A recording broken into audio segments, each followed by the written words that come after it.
Good evening, everybody, and welcome to Going nuCLEar, full-blown coverage of the land. We are part of Collectin' and Connectin', a good vibes community. I am Ethan Greenberg, and alongside of me is my co-host, Mike Rasinski. And joining us today, we have in Cleveland, everybody knows him, from the Carlos Baerga show and everywhere else on social media, the one, the only, always positive Jay. And in the upper right here on the screen as it is Mr. Carter Rasinski joining us here for a little bit to talk some NFL. How is everybody doing this evening? Is everybody staying warm? Jay, how is it up there in Cleveland?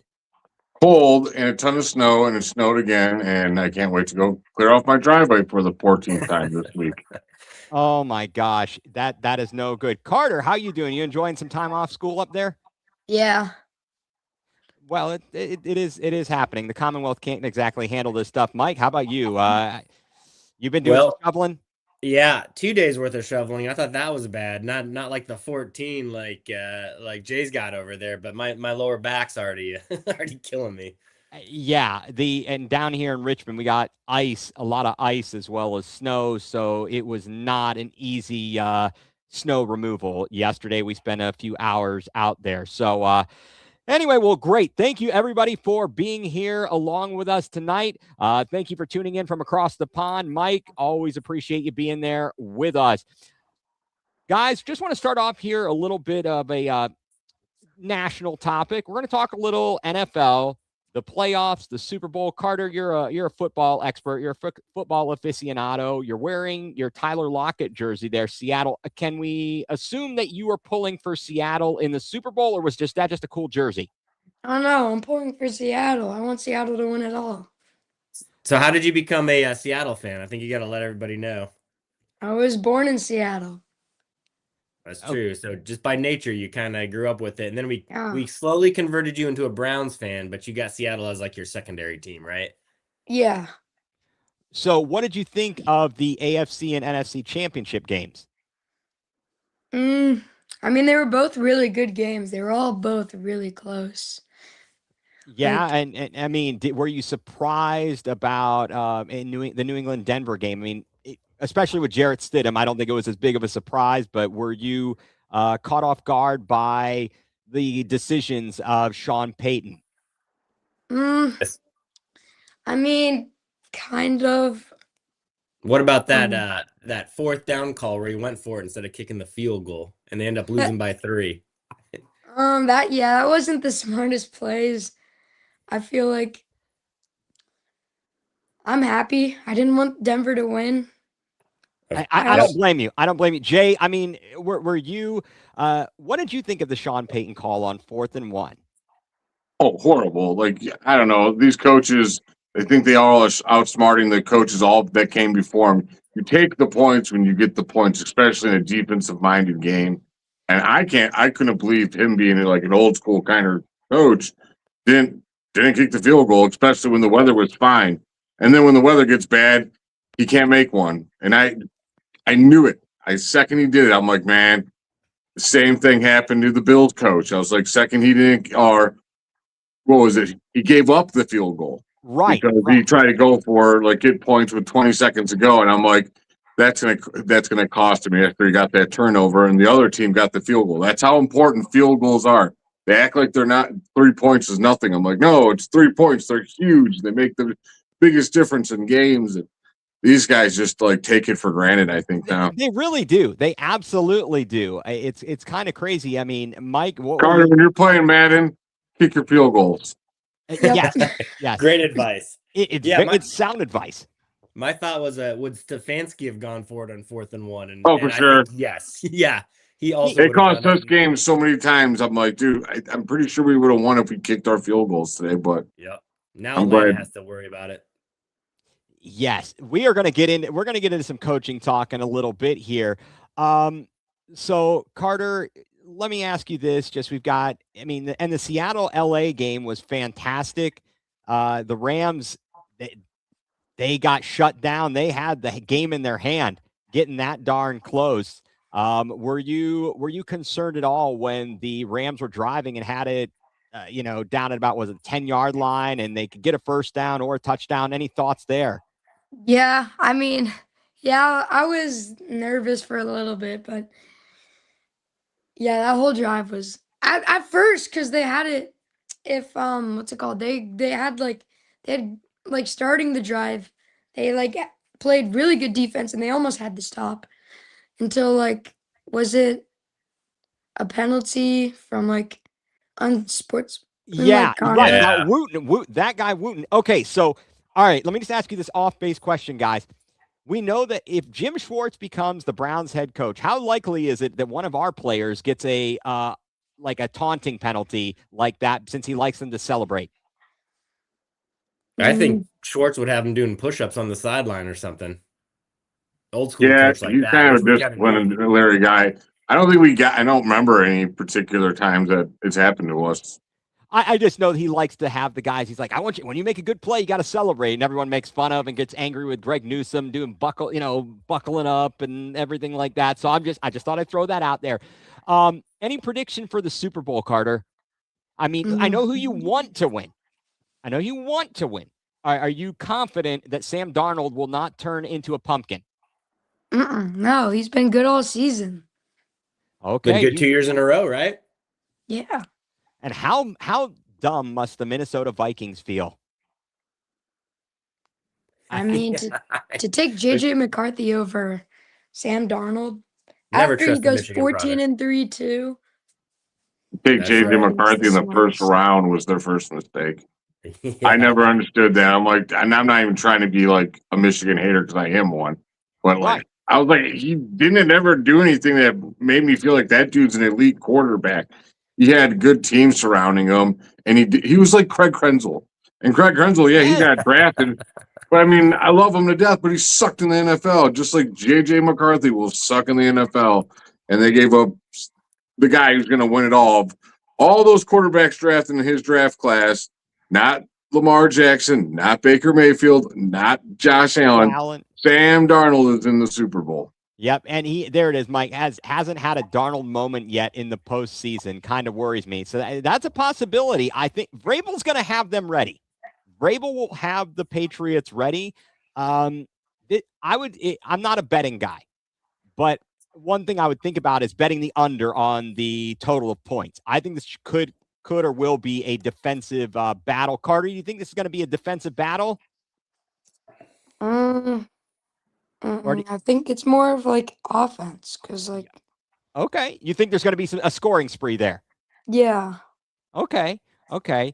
Well, outside of the Super Bowl, the other big news just, that has kind of rocked the sports world in Cleveland is that due to a number of people not accepting invitations or being injured, Shedeur Sanders is a Pro Bowl quarterback. Hey, Did you expect we to have a put those things in the same sentence? we have a Pro Bowl quarterback on the roster. That's all you need to know. Problem solved. Carter, what are your thoughts? Did he deserve to go? No. No? All right. Simple response. It's been true. Accurate. Tell it like it is. Tell it like it is. I mean, Jay. He is going there. It's for ratings. That's all it is. The Pro Bowl gets absolute garbage ratings, and Shedeur Sanders is a lightning rod for attention. You put him in the game, people might watch. I'm still not going to watch. But Right. And I've got no problem with it. I think that people are getting upset with him and fans of it. I just don't understand it. Like, nobody is saying that they're not happy for him going to the Pro Bowl. They're just saying that the process and how he ended up being selected, kind of like Snoop Huntley a few years ago, it's flawed, but it is what it is. I'm not worried about it. I don't know why everyone gets their knickers in a twist. all I'm saying is just bring back the quarterback competition games and to hell with the Pro Bowl. Just give it as an honor to people. Like you would have been a Pro Bowler. And would you not watch the QB competitions they used to have in the 90s? Those were gold. Bring it back. They were. They absolutely were. And apparently, Carter, watch them on YouTube. That's where you find that stuff. You see Dan Marino throwing at moving targets and stuff. That's where it's at. It is. And that's funny. Mike, apparently Grant Udinski didn't want to be head coach for a Pro Bowl quarterback. It's a real selling point. It's a real selling point here. First of all, thank you everybody who is tuning in and commenting. Really do appreciate that. So Carter, any final thoughts about I know it's going to be a couple of weeks here before the Super Bowl. Are you looking most forward to the game or the commercials? Are the commercials still good anymore? Yeah. All right. Are you like M&M's is always solid. Doritos has some good commercials, right? I don't think I've seen a Doritos Super Bowl commercial. Dude, Mike, what All are you right. doing over there? You got to put him on I YouTube and know. watch Doritos Super Bowl commercials. We watched the Dunkin' Donuts Super Bowl commercials. Oh, It's, those are good. yeah. Time to make All the right. donuts. They've think really I have- dropped off throughout the years. The Super Bowl commercials. They have. They Remember really the one have. year it was like 2 or like 20.com commercials? Yes, Like, and then these aren't even funny. it was the .com, and then there was all the crypto stuff. Oh Yeah. god. Yeah, they were the best when they were like really funny, and now they're just trying to take up a prime spot for anything. Yep. This year's going to be the pharmacies. Watch, it's going to be all the pills that they're trying to push on us with the 5,000 different things that are going to be bad for us. Maybe. Yeah, it's kind of scary when you think about what the medications can actually do and the harms they can cause. That's kind of crazy there. Well, Carter, I really appreciate you joining us and providing us with your predictions and insights here. And I will let you go on to do your thing there. I do love your flags in the background. Now that I see the Kent State Cavs, I see some Buckeyes back there. That is some good stuff, my friend. That is good stuff. Oh, and you got the old Chief Wahoo up there? Yep.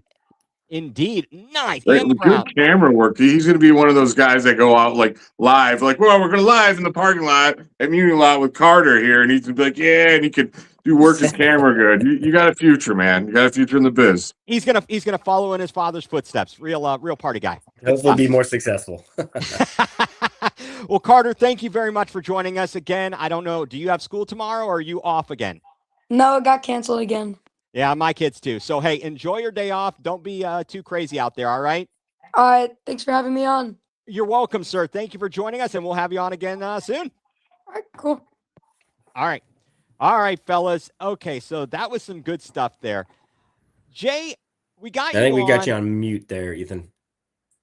I'm not. I can hear him. Can you hear me, Mike? Mike, you can't hear me. Okay, hold on.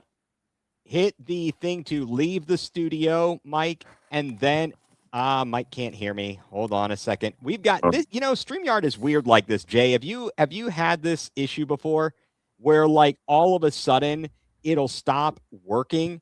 So let me send I've never actually set up a StreamYard. I've always had people to do it for me. I'm not gonna lie. It was either Peter or someone from Big Play that hooked me up. So okay, I am sending Mike a message. Thank you all for keeping up with us here. Okay, I think he got the message. And thank you for all you who are commenting. Something goes on wrong with StreamYard. Somebody drops off and then they come back on and it goofs things up. And I don't understand why. So, okay, so we will wait for Mike to jump back on here. Oh, okay, here we go. Hey, good to have you on, Mahomes D-Frog. All right, let's see if this works for Mr. Mike again. Hopefully this will. Mike, can you hear me? I'm back. Can you hear me? Difficulties solved. Yep, we're good. That is the craziest thing. I don't know what is wrong with StreamYard. Anyway, I digress here. All right. So, Jay, I appreciate you being on. For those of you who don't know who Always Positive Jay is, Always Positive Jay, first of all, you're just a darn good dude. And I a good appreciate friend. that. And you're I'm right back at you. Well, thank you. And you're a good friend. And I've had an opportunity to get to know you through the Twitter sphere and ESPN Cleveland and so on and so forth. And as Jay is representing the CLE, the Guardian City edition there, look at that. He is, if you don't know, he is a producer, part of the Carlos Baerga show on the Big Play Network and there's at Baerga show. So Jay, we wanted to have you on, wanted to talk about what I think might have been the surprise transaction of the century. Jose, were you shocked when the Jose Ramirez story broke about the contract extension? Can't lie, I wasn't. Because I kind of knew that he wanted more. I knew it was that he wanted to stay here longer. He wants every single record. And think, I mean, I have some people, like, I'll tell you my sources, Carlos Baerga, he talks to him all the time. He wanted 4 more years really bad. He knew if he got 4 more years extended on that contract, he wants to break every record owned by Cleveland baseball players. It gets confusing because the past strike Indians, and then now that's the Guardians. So I just call them the Cleveland baseball players for all-time records. But exactly. he wants that. That's really important to him. He truly loves this city. Like, you've seen the stuff that's been put out there, how much he appreciates the fans. His family loves it. They all are from here now. Like, his kid was born here. He loves Cleveland. And for what he does on the field, what he does off the field, and what he's doing with his contract is nothing short of remarkable. Like, you don't see that happening. You guys have been Cleveland fans. How many times, especially with the baseball team where we can't afford, they just have to go elsewhere because they know, like, when Manny and Albert Bella, there's pressure from other players. They're like, hey, man, you got to get as much as you can because the more you get, the more we get. And Jose's just like, man, I just want to stay in Cleveland. And everyone's like, you know what? Mad respect. No one complains. He didn't care. And then, like I said, we all know what he does on the field. He's a remarkable player. The guy's been an MVP candidate for how many years now? He's always in like the top 3, top 4 finishing of that. And who cares if you win it? Like, we know how important he is because our team is all based on young players. And when you have a guy like him, he does what Tim Duncan did for the Spurs, and he's the hardest coach, the hardest working dude. That makes everyone else behind him be like, if he's doing it that hard, well, who am I to not do it that hard? And I'm just a rookie or a second-year player, or a new guy that just got here, like Jose. Like, wow, look at him busts you know what, and it sets an example for everybody else. He's the pace car for this team, and you can't ask for a better human being to do it. Yeah, definitely. I mean, you summed it up so well, and it's awesome that you kind of have that, you have that relationship with Carlos Baerga and that you kind of saw this coming. And did you guys see the, there were those stories or videos that had popped out that he had done some interviews and that maybe he was unhappy with Cleveland. Jay, do you recall seeing those videos, and what did you think of those? And especially now in light, he signed the extension, and we're going to talk a little bit here. I think those were actually old when they came. They were like, for some reason they resurfaced, and I don't know. That's all. That could be heavily speculated. Why did it resurface and all that? I believe he knows the plan. He knows how it works here. He's not trying to. I don't think that was driven by Jose Ramirez, if anyone thought so. But right, I gotcha. Guys, do you think that with this contract extension, and I think even I'm sorry, with this extension, is he going to retire a Cleveland Guardian? Well, this takes him to his age 40 season. Is that right? Did I get that? Yeah, he's going to retire here. Yeah. Okay. And do you think that he already was in line to have a statue built here, guys? I thought there would be one made of snow with all the snow we got down here when it was announced. Maybe it's too cold to go build Jose Ramirez snow statues, but yes, build the statue. I told everyone I don't even want it by the stadium. I want a massive, huge statue of Jose Ramirez leading one of the openings for the break wall of Lake Erie. You have Jose Ramirez on one side, and the other's unsung hero for the Guardians, Carl Willis on the other side. I like it, dude, yeah. Like, those two guys have been just making baseball so great for us. I agree. Absolutely. Now, did you guys welcome everybody in from the lake is Carl Willis and Jose Ramirez. Hey, I like it. I mean, I'm talking 40-foot statues, guys. Okay, but okay. This came up on another podcast I was on. We were talking Guardians, talking about Ramirez. What pose would the statue be in, guys? If you're Jose Ramirez statue, what's the pose? Him running with the helmet flying off, be right behind him. I suggested that. Yes. Flying behind. That's Jose Ramirez. It's just going to first. Like, he busts his butt on every single play, and the way his helmet flies off is just a testament to how that happens. Yeah, so I was on the same vein too. I was thinking sliding into second though, but with the helmet flying off, Or should it be the sucker punch of Tim? What's his name from the White Sox? Down goes Tim Anderson. Well, it was Yeah, Tim not a Anderson. sucker punch. It was Yeah, just you're a right. good, clean punch. Tim's was a sucker punch. His was the good one. Right. Yeah, that was the knockout punch. Yeah, that's right. I think the amazing thing is how many players stay with their original team throughout their career too? Like, In baseball, especially, yeah. not very often anymore. No, Derek Jeter, maybe, like especially a Hall of Famer. Like that's the one that pops to my mind that I can think of. There's some like it stopped in like those 90s and stuff. Yeah. After that I don't really remember. Like what? Yount, Big Poppy was like that. No, he didn't come from Boston. Or no, who? Wait, who were you Big saying? Poppy? I don't think he No. originated from Boston. I was saying way back. I was saying like Robin Yount. Let's see. Cal Ripken, guys like Cal that. Ripken, guys. Like Yeah, that. like you said, back in the day, that was more commonplace. Tony Gwynn. And it kind of stopped being that way. It's kind of crazy. And so I wanted to, it's kind of funny, guys. What do you think about the fact that part of this deal is the deferred salary? Do you think that the Dodgers opened like a Pandora's box here with this deferred salary thing? Well, I think the Dodgers opened the Pandora's box with we're going to have a strike next year because no team can keep up with them. You know, not even the Mets and the Yankees can't even keep up with the Dodgers. But to your question about deferred salary, I mean, that's the only way to do it nowadays. Sometimes I think this might be the new norm for the small market teams too. I agree, and everyone keeps saying that they're mad at the Dodgers. Like, I'm not mad at the Dodgers. The Dodgers are just playing within the rules of what their abilities are. Be mad at baseball for not correcting it. But it's not a salary cap problem. To me, I think it's a revenue sharing problem. If you look at the NBA and the NFL, there's revenue sharing. All those teams make the same. Little Green Bay ain't up there all by itself with like 20 people that live in that damn city, and they all are season ticket holders. Like literally, I think the whole population of Green Bay are season ticket holders because they own the team. There's no one there. So if they were playing in baseball, they would have absolutely no chance because their population is low. Like, that's a load of crap to me.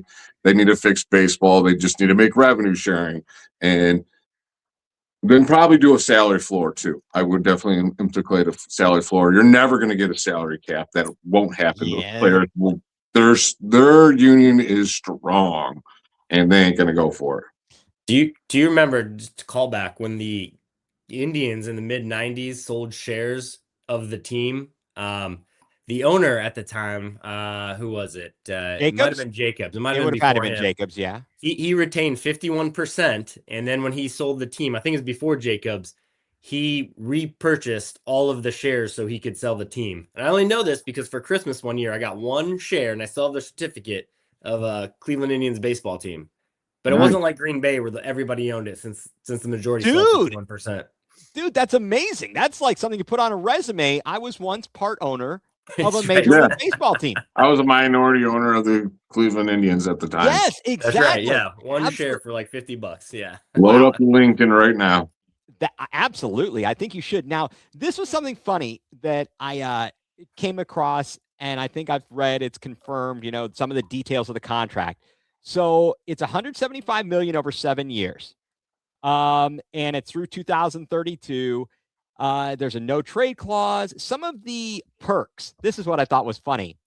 Private jet travel for the All-Star game and additional hotel rooms on road trips. Nice.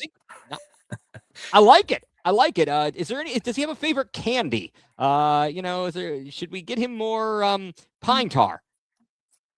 I don't know what he can have whatever he wants, man. I'll get it to him. I don't care. I love Jose Ramirez. The dude's my favorite player of all time now. And yeah, he can have whatever he wants for all I care. Does this put him a step above LeBron? As somebody who left the city, came back and then left again, even though he was from here? Man. When he left the first time, I would have left too if I was him. So I never blamed him for that. What that garbage team they put around him was trash. And if he ever wanted to win a championship, he had to leave. And as far as I'm concerned, by him leaving, let us suck to get draft picks for Kyrie and all them, build the team. That's how he won a championship. He might have had that plan the whole time. Don't forget that. for the LeBron haters out I there. hadn't heard But that before. Interesting. Yeah, well, wait, but the thing is, who did I hear talking about it? Someone was just talking about it the other day and mentioning that maybe it was Windy, saying that at some point around that 2017 season, before the Kyrie trade, he may not have been planning on leaving. And then no, it probably wouldn't have. If Kyrie stayed, that team would have won another championship. multiple championships. I promise you. Yeah, absolutely. Barring injuries and stuff, they were that good, and he messed a lot up. Well, should they replace on the Sherwin-Williams billboard? Should Jose be up there? Yeah. I think I honestly think he should right now. The sore 4 is really killing me over there. Just drape a big thing right down Terminal Tower there. He could be the king. I love that. I do like that. How much of this, there's going to be deferred salary. Do you think any of this or how much of this might be related to the timeline when maybe the Dolans sell the team and we've got this minority owner, David Blitzer? Do you guys think that there's anything connected to that, guys? Maybe. Hope so. We all want him to sell, so yeah, I hope so. Yeah, do we know what the timeline is for that? Do they have an agreement in place or anything yet? Nothing that's been made public? Well, not that I know. Jay, do you have any ideas about that? No, I don't. Yeah, I do not. I just know it's speculation. It's a lot of speculation. Do you think now that they have gone ahead and given this extension to Ramirez, do you think they're going to maybe now work on a new deal for Stephen Kwan and to possibly bolster the lineup a little bit, guys? I mean, Mike, what do you think? I would love to see them working a deal with Stephen Kwan because, I mean, you have an all-star, Golden Glove, that's our only surefire outfielder we have right now. So I would love to lock him up too. And you need a contact hitter like that with speed, and he hustles and he plays the right way. So I can see that happening if Kwan wants to stay, although there's all those rumors that he wants to go out west where he's from. I don't see us signing any big free agent hitters, though. I think they are committed to playing the young guys. Jay, what do you think? I kind of agree with you. I do believe that they're trying to get a Kwan extension, but at the same time, they're going to give these young guys a chance. Who's the Valera? What is the Delauder will be up, and you're going to CJ Kafis, another one. Kafis, yep. If those guys can play, they'll trade Kwan if he can't sign him. They'll trade him with the quick. That's what they do. I don't want them to, but that's the realistic thing that they're possibly could do. Is if those guys can come up, then they'll trade for whatever else they need to compete for the rest of this year. And what I really hope is whoever it is, they just lock up center field and right field and let Kwan get his extension and let us be able to trade some of these young other prospects and get what other piece we need. And Hosanna is going to be a huge thing going this next year. Is if he steps up and he's a big leaguer, he is what we all hope he is. We can make a run at it. Don't get me wrong, because this pitching staff is absolutely unbelievable, especially with guys like Parker Messick coming up like last year, like he did. Like that pitching staff is deep. Right. And we're bringing back Pedro Avila. It's true. So we got that going for us. That's good. All right. Now we opened the show. We talked a little bit about all this terrible cold weather. With all that in mind, how pumped are you guys for spring training and the start of baseball season? Jay, I know you're in the thick of it up there. How about you, bud?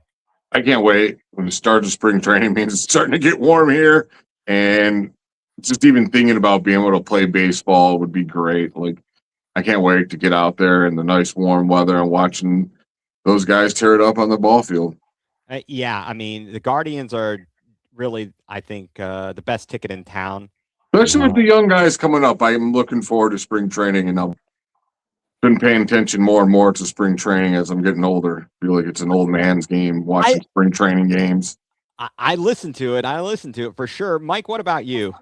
Yeah, I'm the same. I mean, they're always a fun team to watch. So they're going to be a good team to watch no matter what. At least they have been for the last 10 years. And you're going to have a game on every night again for the summer. That's why I love baseball, just for that. You always have something to watch, too. And it's going to be a good product, finally.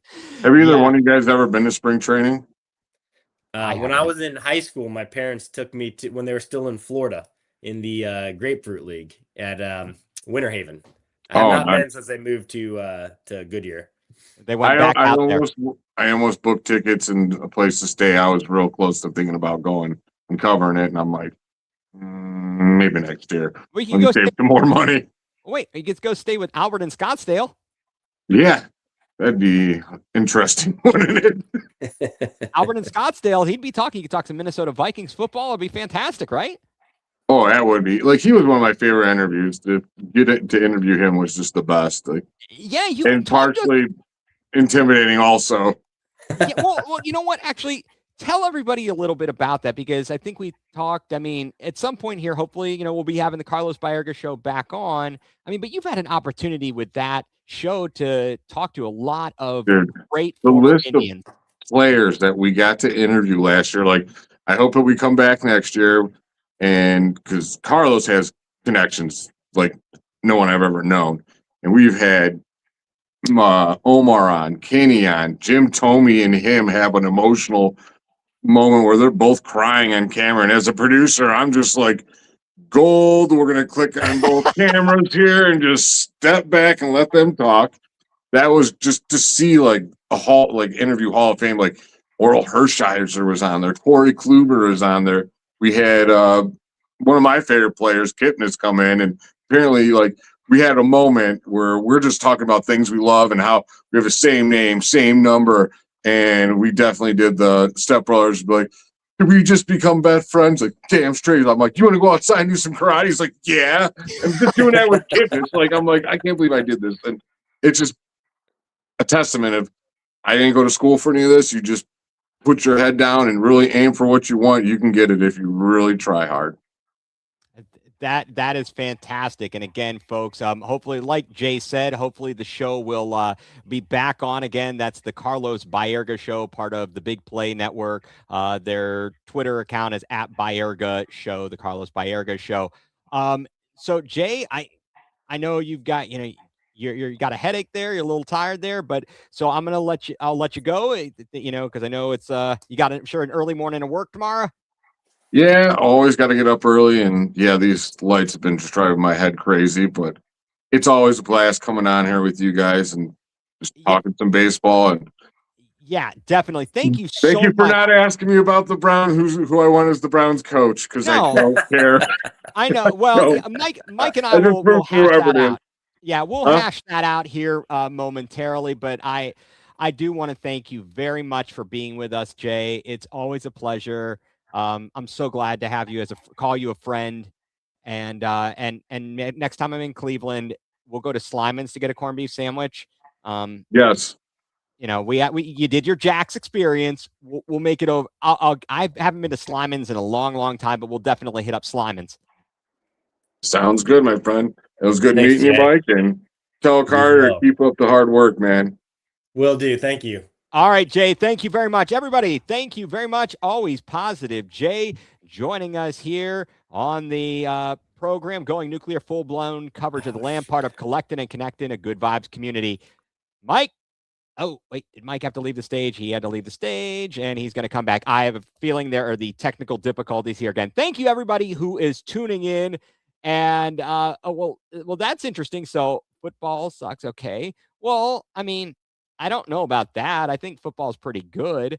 And let's see. I'm going to kick. I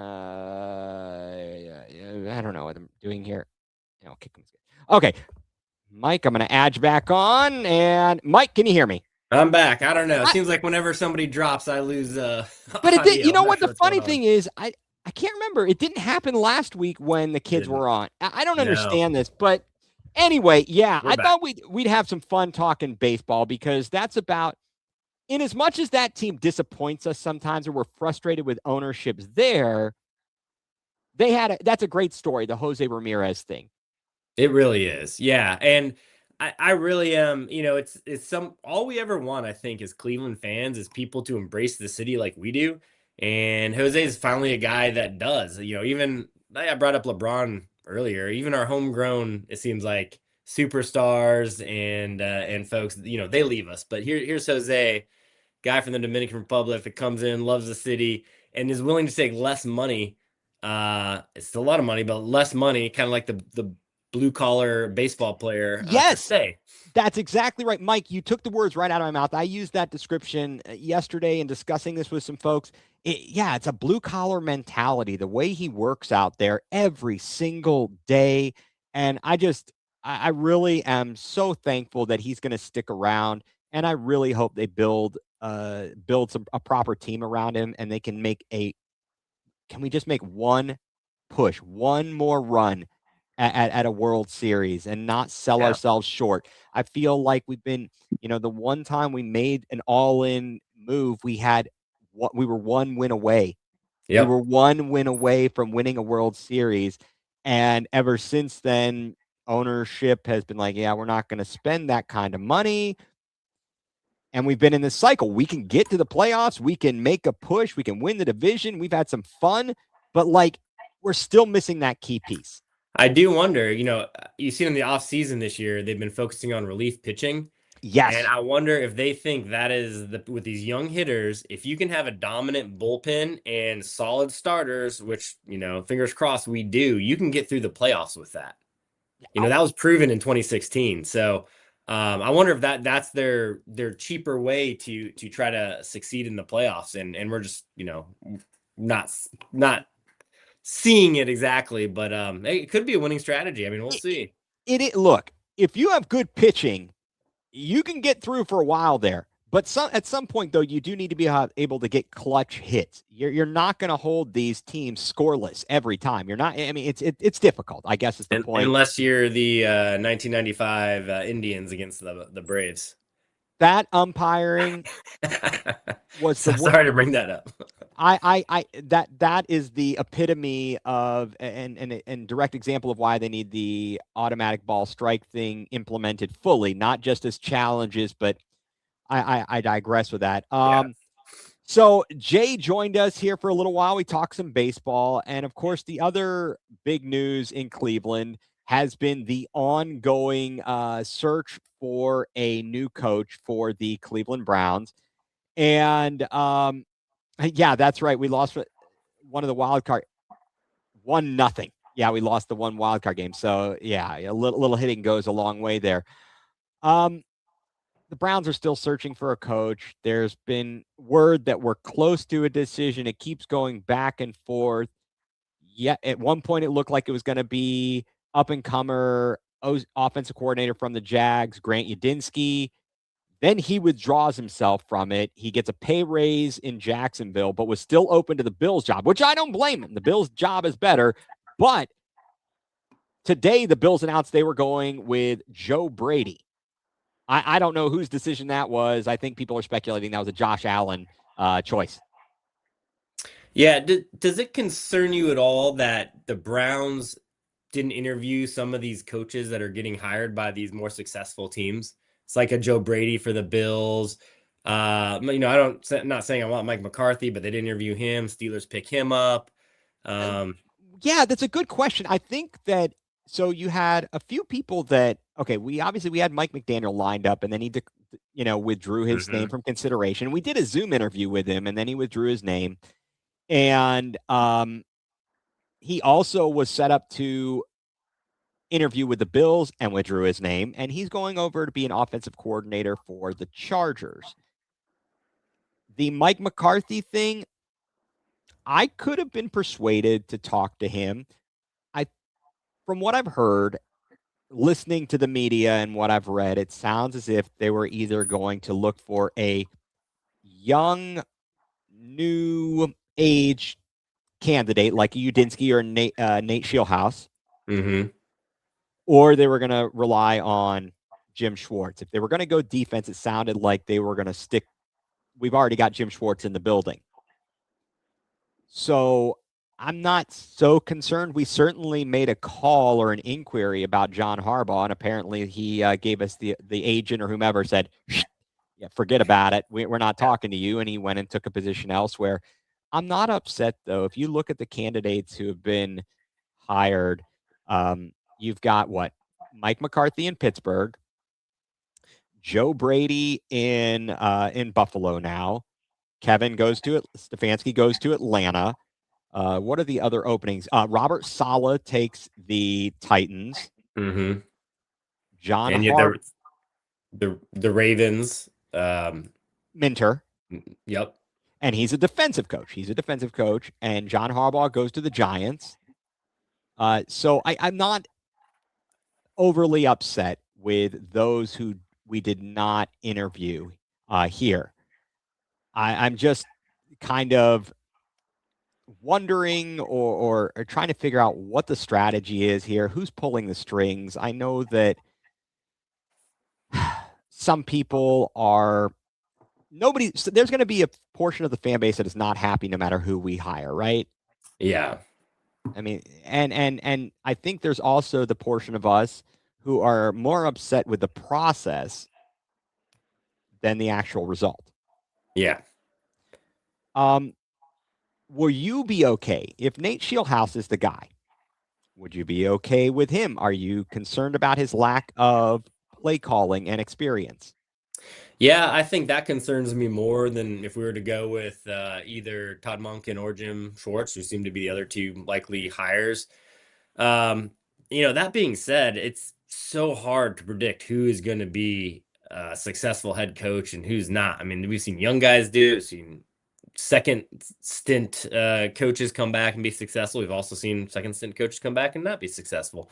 So I hope that they're interviewing him and looking for the qualities of more like leadership and organization and how really do you organize 53 players on a team and then get the coordinators to be on the same page as you. It's that skill set they need more than just a guy that can design a good offensive playbook. So I hope that's what the Browns are looking at. And obviously we don't have the insight on what these how they analyze those qualities. But right. Well, apparently they're giving them tests and homework as part of their interview process. And sure. I know people laughed at that. I feel like that was more of an issue of how the media presented it. And I actually don't hate the fact that they're making somebody work to get the job. I like the fact that they want to be thorough and they want people to do the work. If they really want the job, they'll go through the hoops. They'll jump through the hoops to get it, right? Now here's a question though. So Shieldhouse, he interviewed on Monday right after they lost the game. Right. How much prep could he really do for? I think he was like a 6, 7, 8 hour interview. How much prep could you do for that as you're preparing for an NFC Championship game? That blows my mind too. What exactly do they talk about? Because I've been interviewing for jobs this fall, as you know, and I was prepping for months just for simple interviews. And I don't know how these guys do it. He had 0 time to prep, and he had like an 8-hour interview, second one. Yeah, so. and then not only that, he went and did a Zoom interview last night with the Bills. Yeah, how can he do research on the Browns and the Bills and say, here's how I'm going to fix the team when right? Yeah. It's just absolutely crazy. Now, so we're talking about the young guy, but would you prefer a Jim Schwartz to a younger guy like Shieldhouse? I guess if I had to pick, I would probably go with the more experienced guy, the Jim Schwartz, a guy who's been a coach before, who hopefully has learned from his experience, coaching a team that struggled, in the Lions when he took over the 0-16 team, and he's kind of in the same situation, but hopefully he's learned more and he knows the players, so he's not starting from zero, and it seems like the players respect him. So I think I'd rather go in that direction. However, I won't be mad if I hire Shieldhouse because I don't know how good he is or not, but he could be great. Yeah, definitely. And Paulie Campione, thank you so much for having us as part of Collecting and Connecting Good Vibes community. Chiming in here, Dion coming to coach the Browns, and I think Stephen A was floating that idea out there. I don't think so. It's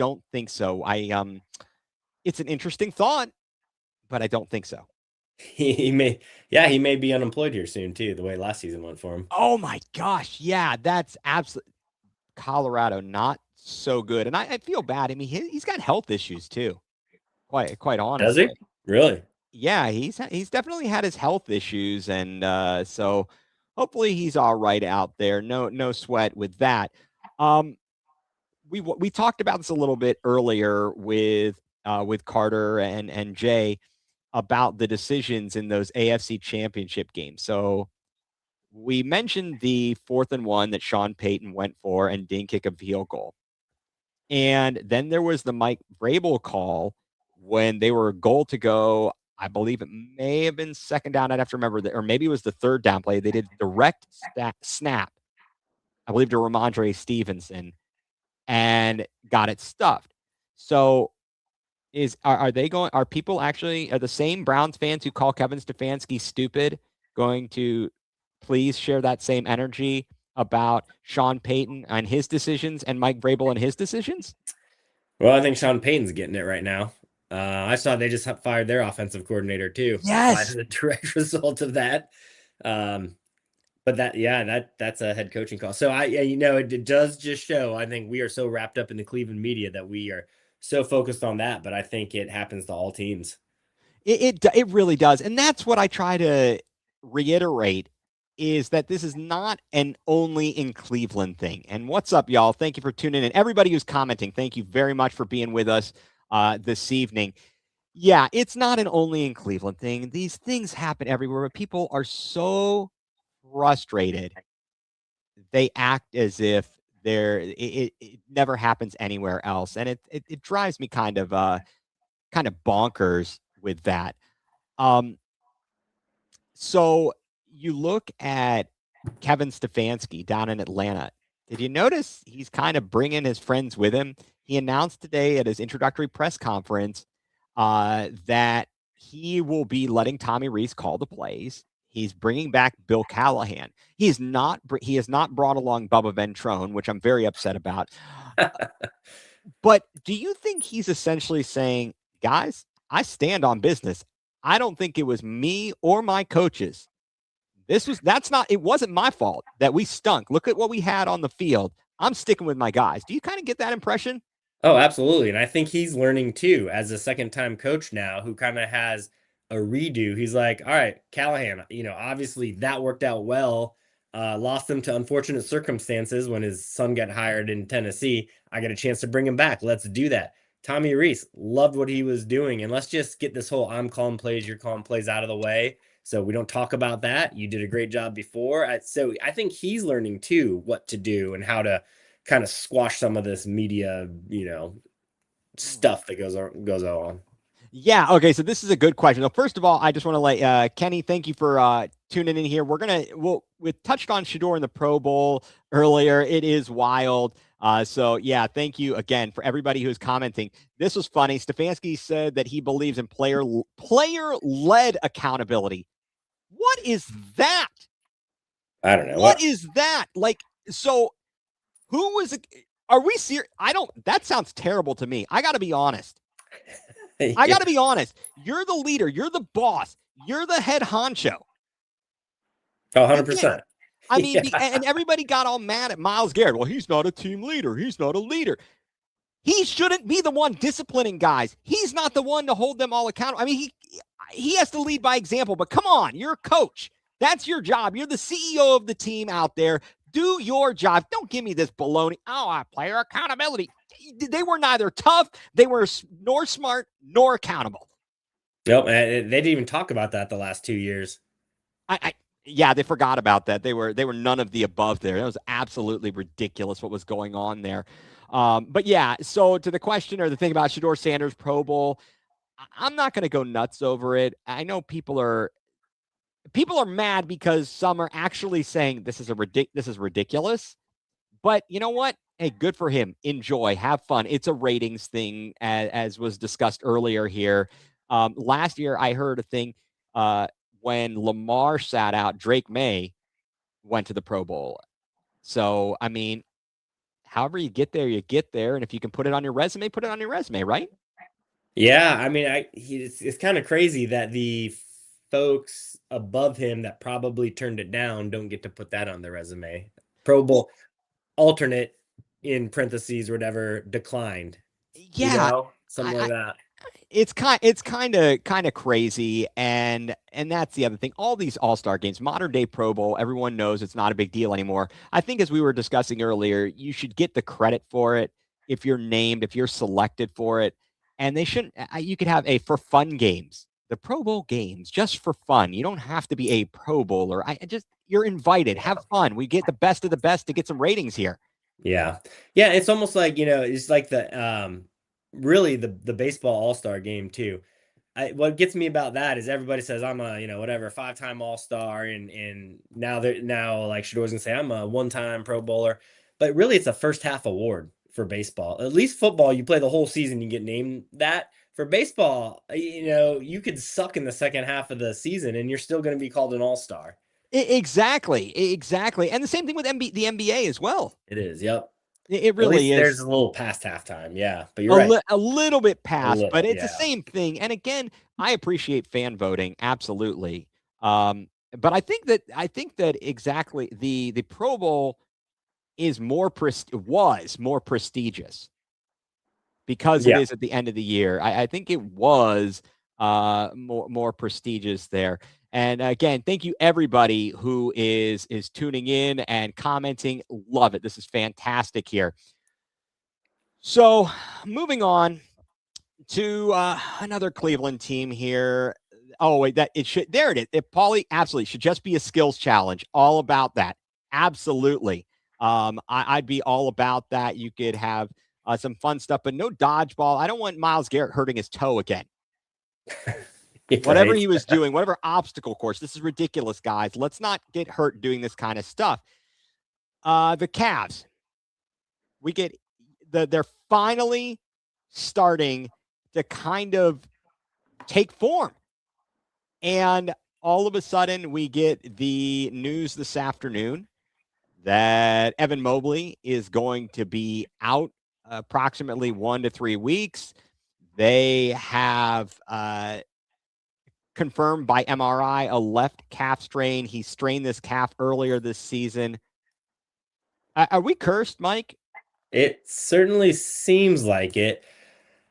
It's been a frustrating season. I think we're all just holding out hope that everybody gets healthy for the playoffs. And even if we're like the number 6 seed or something, we can just turn it on in the playoffs, something we haven't been able to do in the past. It's like the opposite of what's happened in the past, where we've been healthy all season and then we get injured in the playoffs.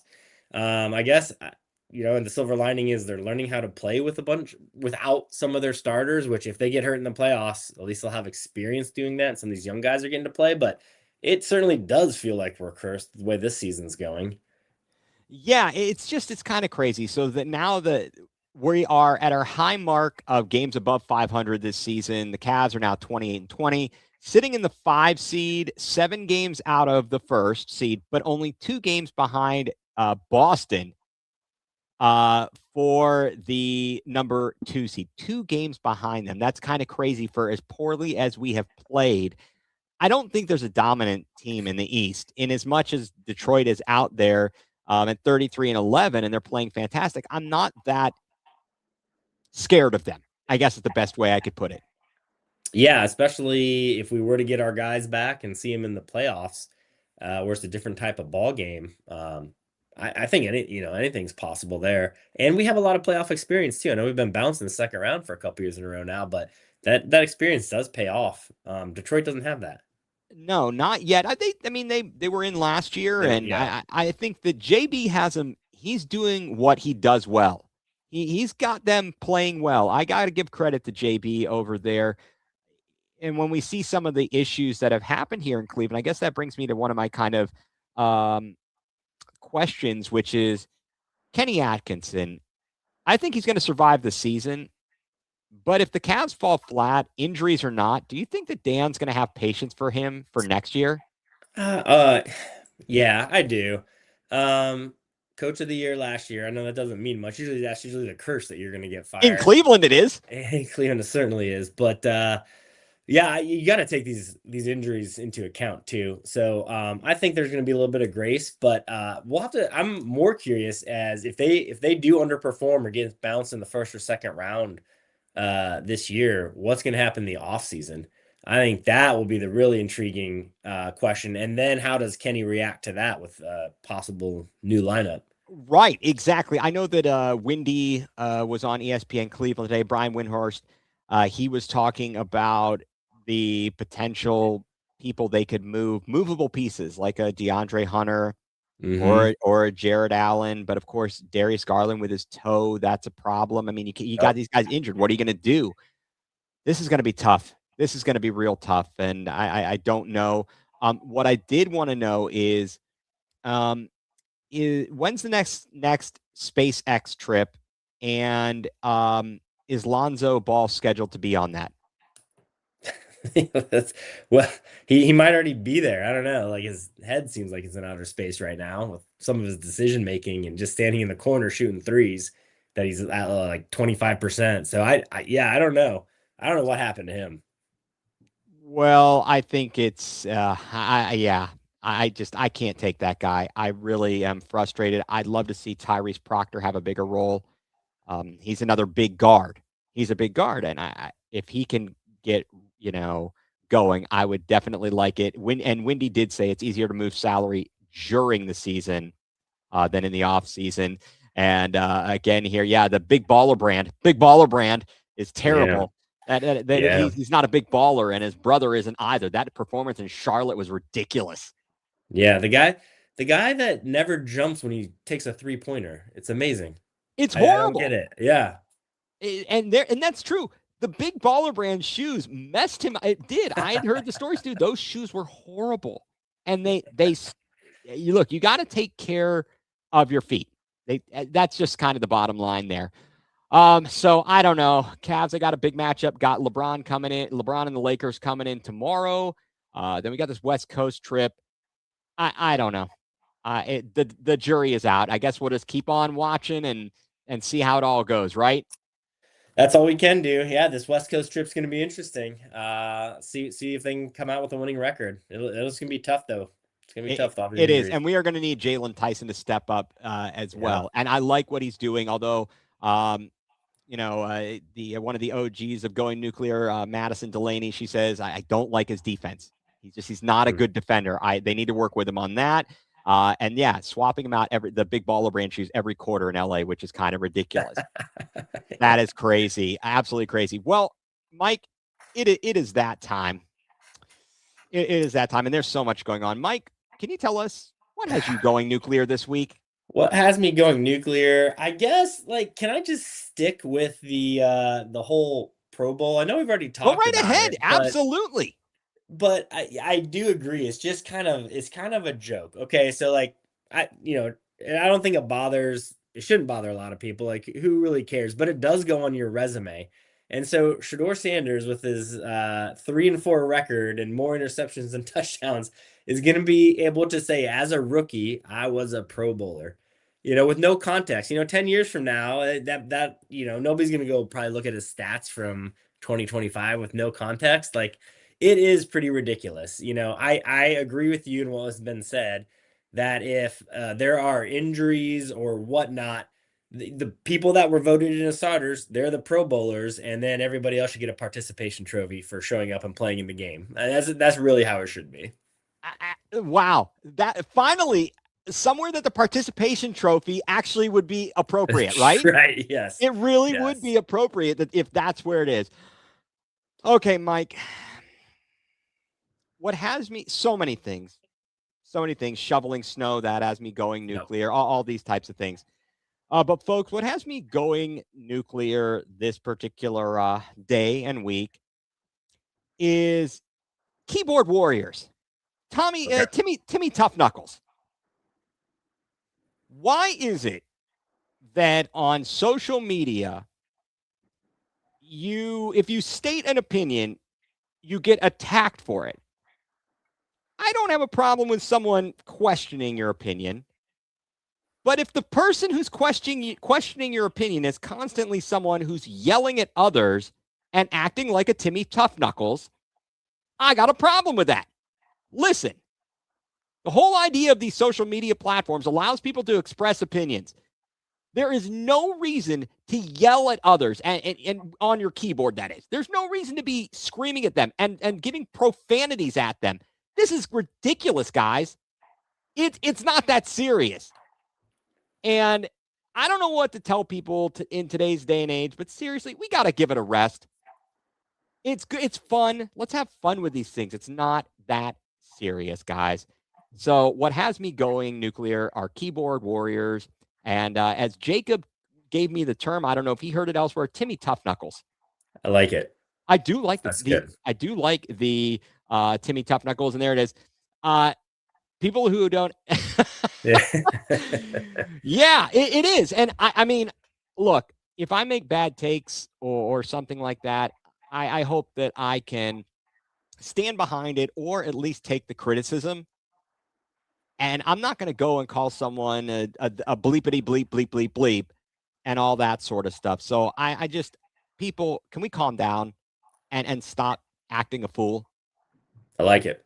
Well said. So that's all I got. Well, Mike, I appreciate your time as always. Again, thank Carter for joining us here.